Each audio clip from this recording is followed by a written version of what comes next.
to, what do we call it? Just showbiz, don't we? Showbiz news. Do take a look around the rest of our channel because we have lots of other stuff going on here. Every single day we upload fabulous content. You name it, it's there. Anyway, we're going to have a little rip through some showbiz stories of the moment. And one of the ones that we really want to talk about, because we haven't really talked about her, or the phenomenon of Bianca Censori. Is that how you pronounce it? It's really weird because every time, because we do a morning show, like a news show called Coffee Moaning every day.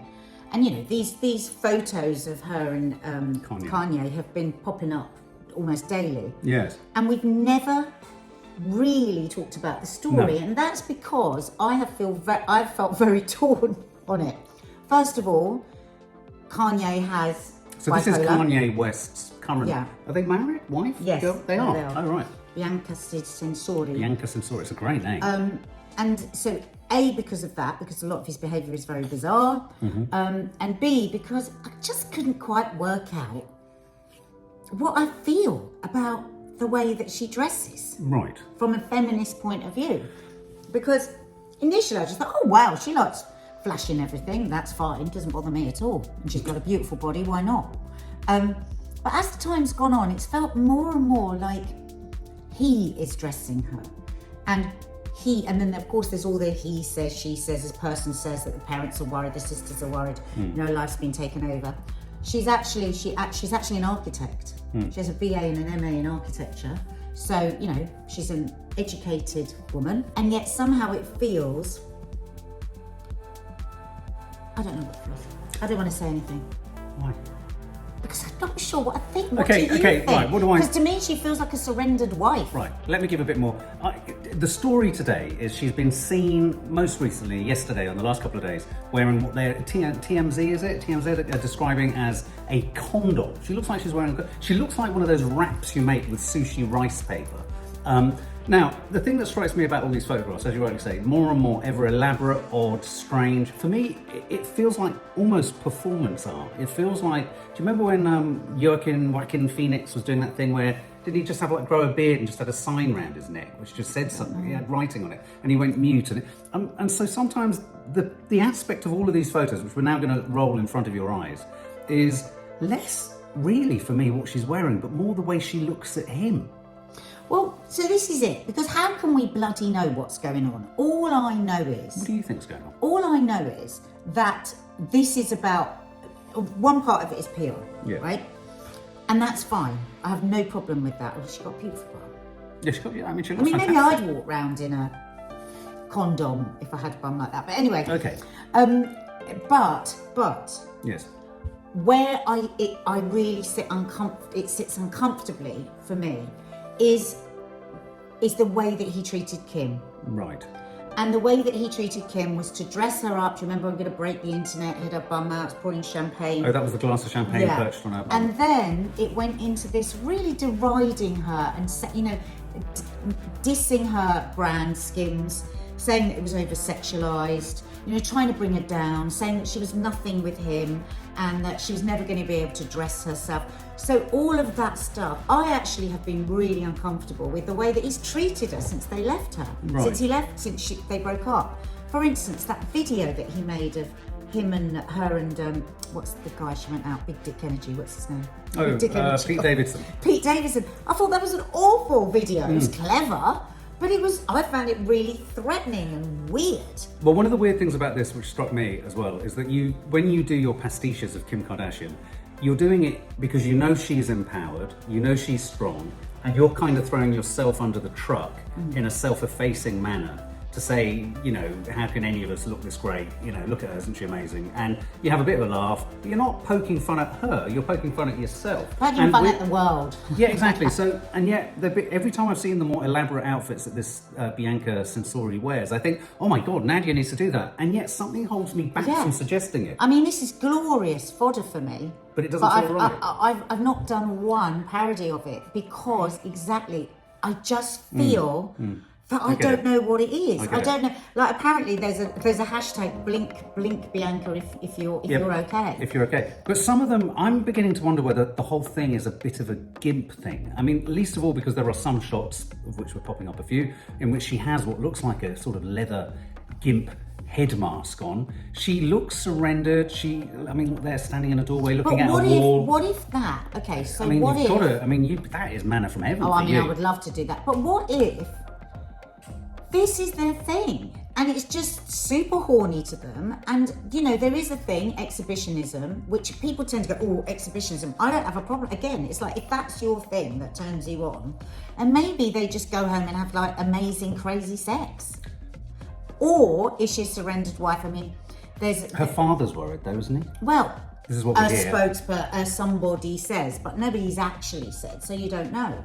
Also, some of the outfits there's a lot of sort of what looks like Japanese rope bondage. Yeah, but I mean, if you're into that, it doesn't matter, does it? But she's literally skirted along the edge of what's legal. I mean, in some places in Europe, she's been wearing next to nothing, and there's been the suggestion they could arrest her because her nun is out, everything is out. When she gets into the car, you see everything. So, you know, maybe they're trying to challenge the very edges of legality.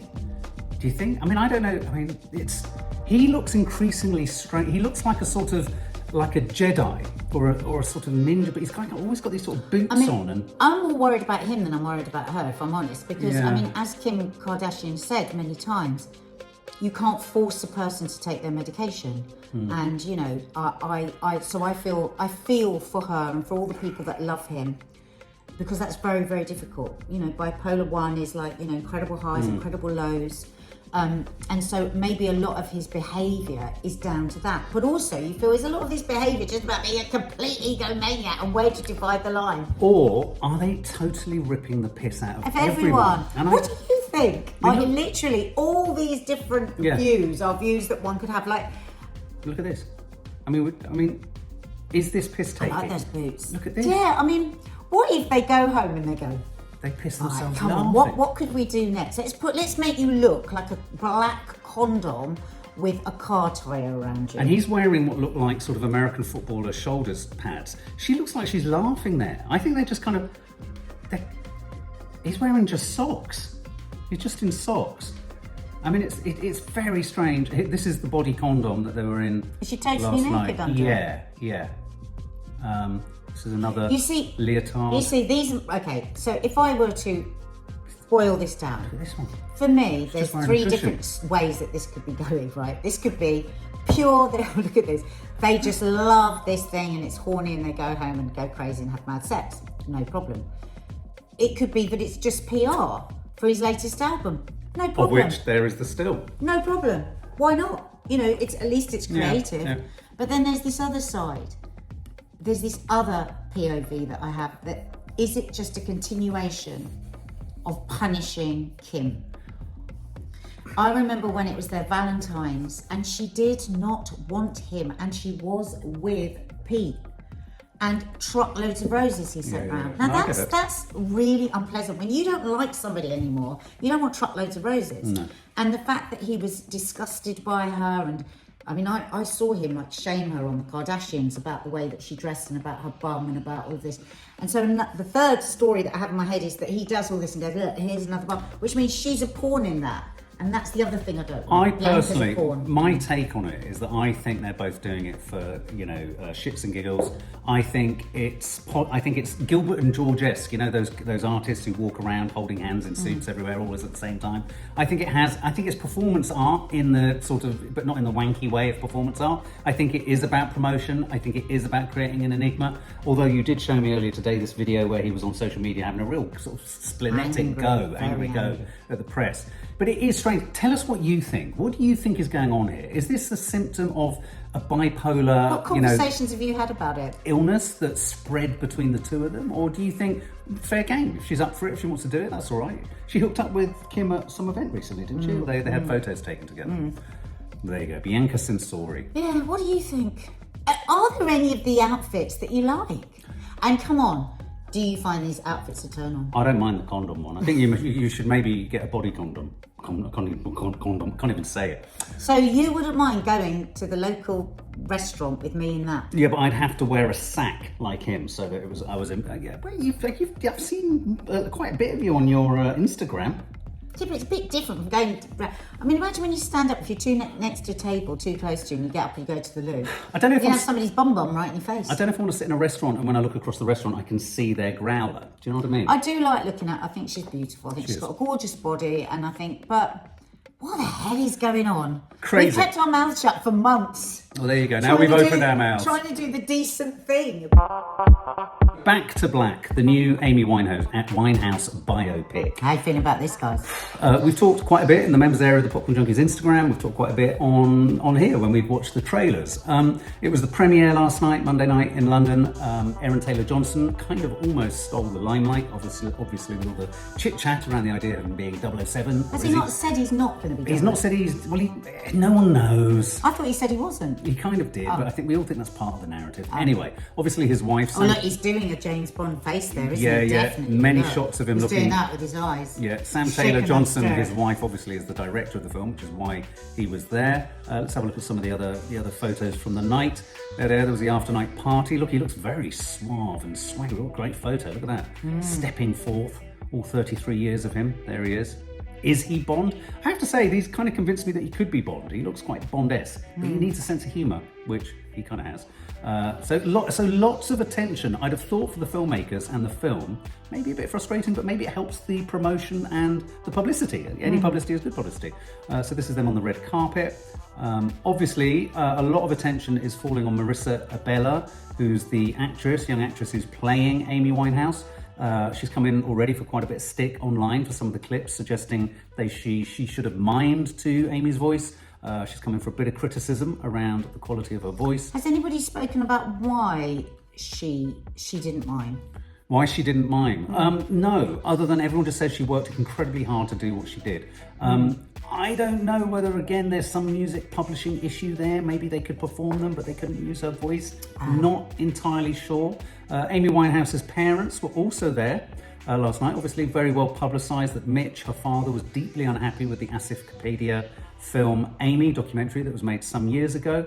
I personally think this whole project is about trying to, in a sense, wrest control of the Amy Winehouse legacy away from that film, which I think actually but apparently did a huge favour to the... But they're saying that the film puts all the blame on Amy for everything that happened to her. It's a very... obviously we don't know because we haven't seen it. No, we haven't seen it yet, and initial reviews are coming out. It feels like, from what I'm reading from various reviews, we're going to see it this Friday, that it's a very favourable...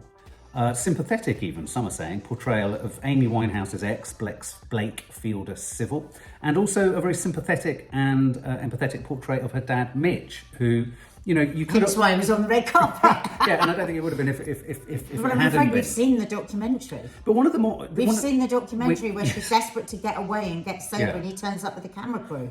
But I do think the trailers... delivered to me the fear I have with all biopics, which is here we're going to get a really sort of, sugar sweet portrait of a life that actually, I would argue, almost more than any other rock star, was all about the jagged edges of her image, the jagged edges of her music. What made her music so good was that it dealt with the jagged edges of everything in her life. The filmmakers, the film producers, the director, the producer is, what's her name? Alison Owen, which is also Lily Allen's mum. She's talked a lot about the fact that this is a film about Back to Black, the album, the sort of genesis of the album. And they've lent on, I sent this article to Nadia earlier and I've kind of forgotten I'd sent it. They lent on the idea of the lyrics, her journals, rather than leaning on any of the kind of testimonies from any other book or telling of Amy Winehouse's story. So, But what I didn't really like about that was that Alison Owen says that Sam Taylor and Matt Greenall, he's the screenwriter. He actually says, doesn't he, Matt? I always think, what would Amy have wanted? And you kind of know immediately, I am quoting here, what she would have wanted. Do you? How? Do we know How what she do you would have know wanted? what she wanted? Lots of people write very wacky lyrics, but I think Amy's lyrics weren't. They were experiential and very authentic. So it's like he's saying, well, I've just decided that every one of her lyrics was actually her story, and that's the story that we're going to tell. But it was the line that Alison Owen, the producer, gave, which was, it saved them tiptoeing around permissions. Yeah, getting clearance from the real people that were in. So that's a bit of an odd film. I mean, I don't think necessarily it Story. needs to be a film. This is the weird thing about making a film about this. People go, well, does it need to be favourable? Does it need to be glossy? I think one of the most compelling arguments I've heard, maybe you said it. Because it's too soon. Yeah, maybe no, a lot of people have said, I think that's the problem. regardless, it's too soon, it's too fresh. I think one of the problems a lot of people have with it, and and I think this is my worry, and again, we reserve judgment until we've seen it.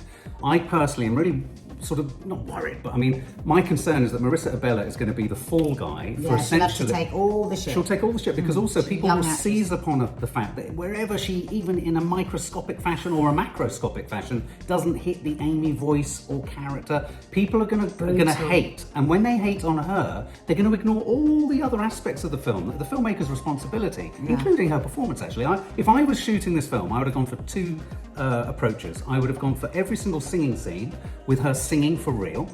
And maybe done some test tapes on audiences to see. This is to protect the performer and Amy Winehouse and the family and the whole project. And then I would have also made sure we'd done performances or renditions where she did mime, so that we could then slip that one in if she met the kind of upset that she seems to be meeting at the moment. My bigger concern is you can't make something really neat and twee and kind of all sewn up about Amy Winehouse. And it's not about being critical of the men in her life, it's just about being real. Yeah, and I'm the same. I think, this is a young actress with a huge responsibility put on her shoulders, because the Amy Winehouse fans, and we are a family of Amy Winehouse fans, they still hold her very precious. In lots of ways, it feels like the day before yesterday that she died. Now, you could say the same of the documentary, that shouldn't have been made, and I know that it was very raw for her family, wasn't it? I've just literally spotted, because with this article, this interview with the producer, Lily Allen's mum, Alice Noah, the review has just landed for Back to Black, and the subtitle is Back to Black movie review. Sam Taylor Johnson's Amy Winehouse biopic was so bad it made me gasp in horror. Oh no! Wow. And I have actually read the review, and it sort of seems to confirm everything we may have feared could go wrong, has gone wrong with this. Okay, well, what about the red carpet? Was it showbizy? Was it glamorous? We've kind of looked at that. That was the best, was it? That was the best you got. There's Mitch and her mum on the red carpet. Oh, look how much her mum's smiling. That's nice. Yeah, rare to see them together, really, isn't it? Very rare. Yeah, so they were out on the red carpet. And she changed her dress for the party afterwards, didn't she? Absolutely. Very Amy colour, actually, that lovely claret red. Absolutely. So, again, as I say, we're going to review it. However bad you think something might be, I hate to prejudge. Exactly. You've got to do it based upon watching it. So we are worried. We are very worried. This is the story of, it's the play of Romeo and Juliet in the West End. I talked about this at the weekend. And this is the awful racist abuse. I can't quite believe in this day and age this happened. So the actress is Frances, apologies if I pronounce her surname incorrectly, Amewuda Rivers. Frances Amewuda Rivers, who plays, obviously, Juliet. She's black, and she's coming for all sorts of racial abuse from people quite literally saying things like, Juliet wasn't black. Juliet is a fictional character. She's not a real person. Even if there was the argument, and we have a long history of people of any colour or ethnicity being able to put. I mean, I saw an absolutely fantastic King Lear with a principally black cast, Black King Lear.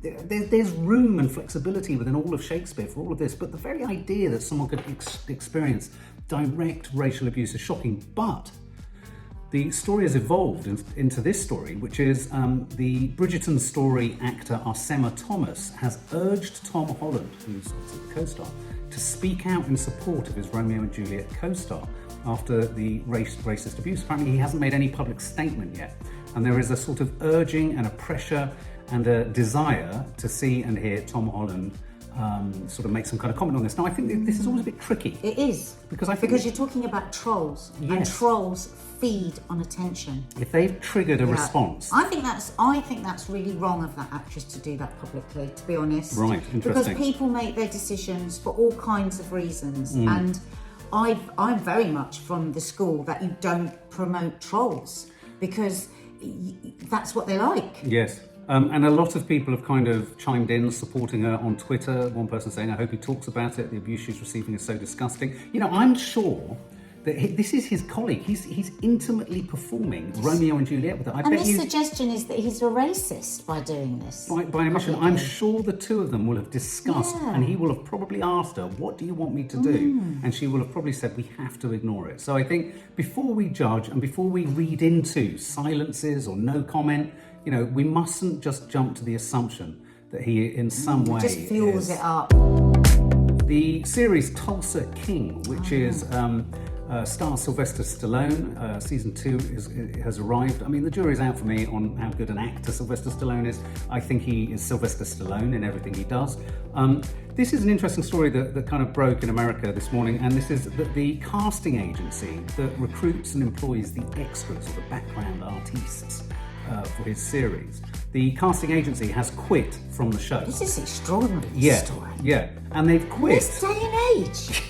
And they've quit because Sylvester Stallone and one of the unnamed directors on the series were accused of calling some of the extras ugly, a tub of lard. When referring to them, can you get that tub of lard to and that fat guy with the cane.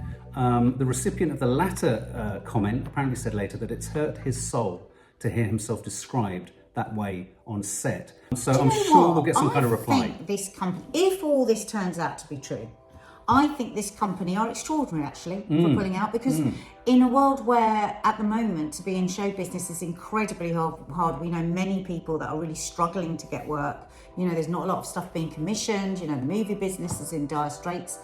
To be as principled as this is quite something. I really admire it. There is too often this really clear hierarchy, and people can get treated really badly by stars or directors or producers. And so, though it's a sad story, I'm heartwarmed that they're protecting their. But of course, Yeah. it comes with a risk, because by pulling out of the project, they've removed a whole wealth of opportunities for their background artists. And I'd just like to say, just having worked with 6 extras on a film, it's incredibly difficult what extras have to do. They have to hang around and wait, like everyone does on a film set, but for an awful long time.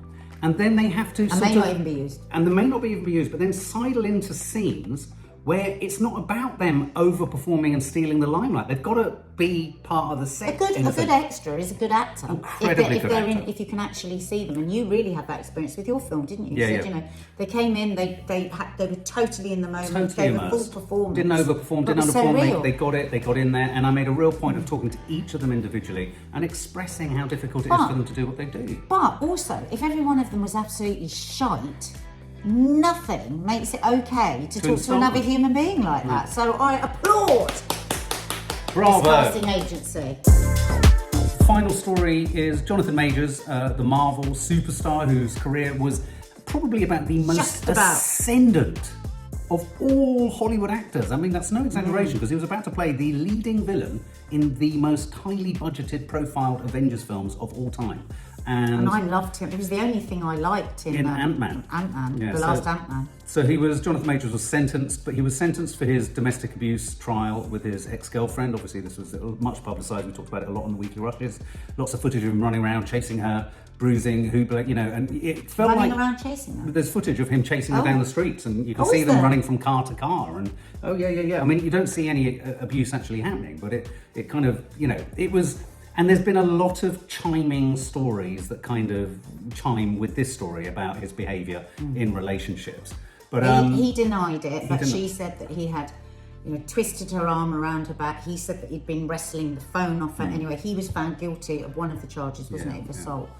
And that day, he lost his job. Marvel pulled the plug. And not only have they pulled the plug, but they've pretty much changed almost the entire plan for a whole range of probably over $2 billion worth of programming has changed, pivoting. But here's the thing.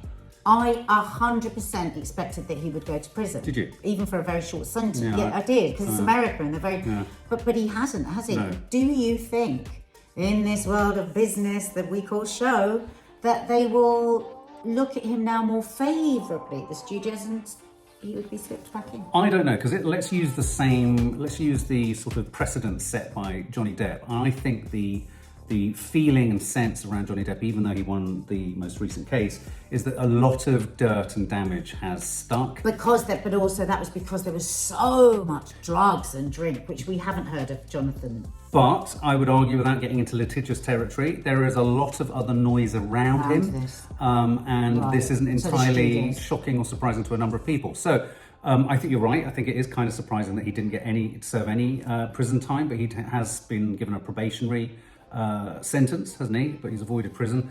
His agent, or his lawyer Priya Chowdhury, who came out on the day that this story broke, sending messages saying we have proof to show that it wasn't like it was.